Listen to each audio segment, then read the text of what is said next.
Hey everyone, welcome to your news report for Tuesday, January 7th, 2025. If you like this sort of thing, head over to Paul's Fundamentals on YouTube. They have a bunch more videos like this one over there. But for now, let's get started with today's news. First up, we've got the weather, and then we'll jump into some international and local news, especially from the Faroe Islands. Sounds good. Let's start with that weather then. The Faroe Islands are currently under the influence of a low-pressure system, bringing some pretty chilly and blustery conditions. Okay, so what can people expect if they step outside today?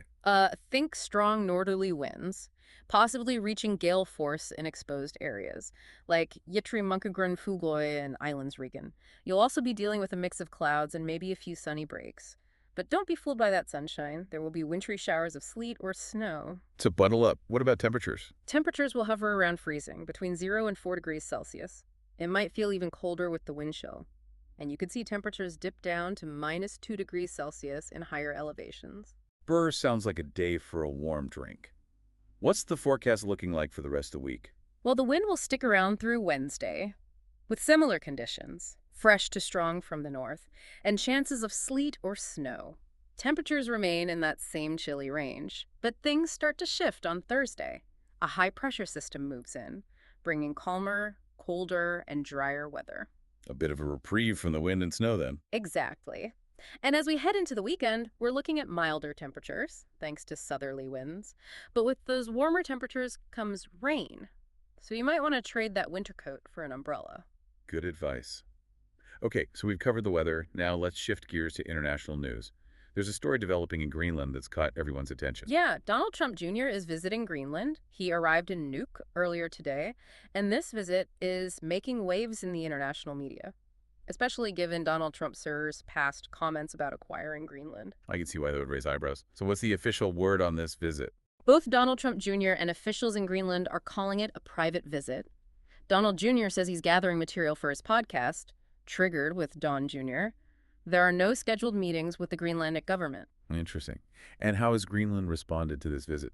Greenland's premier, Mute B. Idrid, has emphasized that Greenland's future is for Greenlanders to decide, not Denmark or the USA. He also posted on Facebook stating, "Greenland belongs to Greenlanders. Our future and fight for independence is our business." And what about Denmark? Have they reacted to this visit? Mute B. Idrid postponed his trip to Denmark, where he was scheduled to meet with the Danish king. A political commentator views Donald Jr.'s visit as a humiliation for the Danish government. The Danish Prime Minister, Mette Frederiksen, has stated very simply that Greenland is Greenland's. Okay, so a lot of intrigue surrounding this visit. Yeah. Let's pivot now to local news from the Faroe Islands. What's happening there? Well, there's been some police activity. This morning, police detained a traveler from Algeria who arrived on the Norrona ferry. There were questions about his documentation, and authorities are looking into the reason for his trip to the Faroe Islands. Makes sense. What else is going on? Strong winds have been causing some trouble. A bus went off the road between the airport and Bent Sawyer, but luckily there were no injuries. Separately, there was a traffic incident last night involving a tourist. Oh no, what happened? A tourist was hit by a car while walking on the road by Hotel Vagar.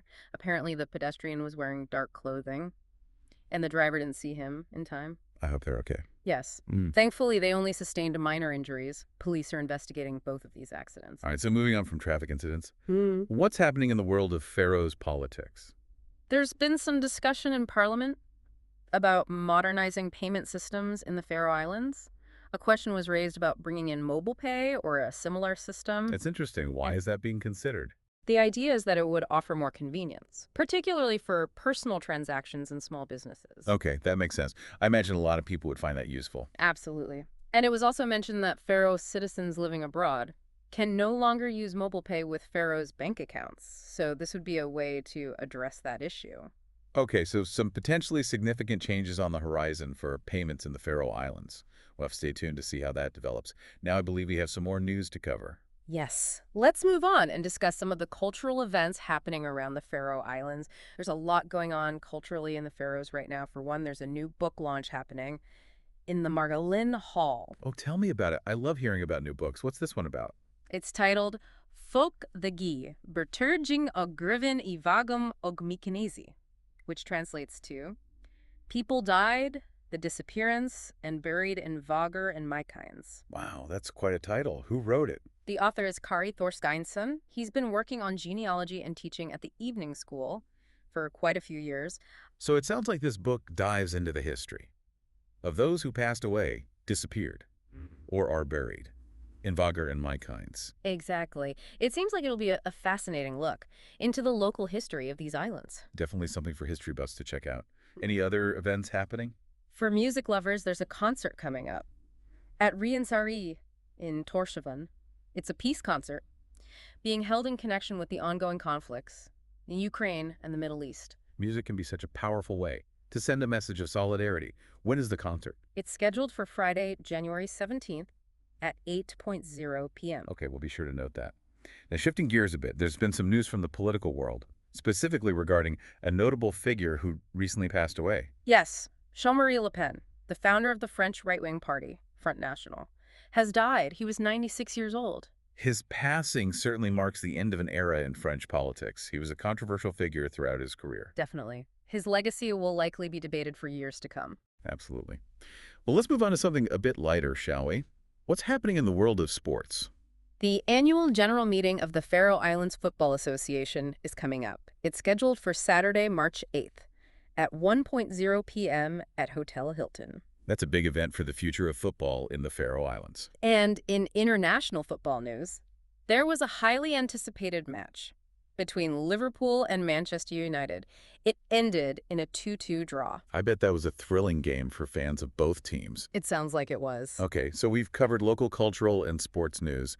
What else do we have on the agenda for today? Let's delve into some economic and business developments happening in the region. All right, let's talk economics and business. What's the latest news from the region? Bakkafrost, one of the leading salmon farming companies in the Faroe Islands, has announced their harvest numbers for 2024. They brought in approximately 90,000 tons of salmon. Wow, that's a huge amount of salmon. It seems like they had a pretty successful year. It does, especially considering the challenges the aquaculture industry has been facing lately. This suggests that Bakkafrost is navigating those challenges effectively. Good for them. What other business news is making headlines? Well, there's some buzz about the Faroes company at Landsflog. They're considering resuming flights to New York. Oh, right. They used to fly to the Big Apple, but stopped for a while. What happened? Johanna Abergi, a representative from Landsflog, mentioned in an interview that the timing wasn't quite right for them before. She also admitted they could have done more to promote the route. I'll be interested to see if they decide to give it another go. What about on the government side of things? Any news there? Yes, the Faroes government has released a proposal for a new agricultural policy.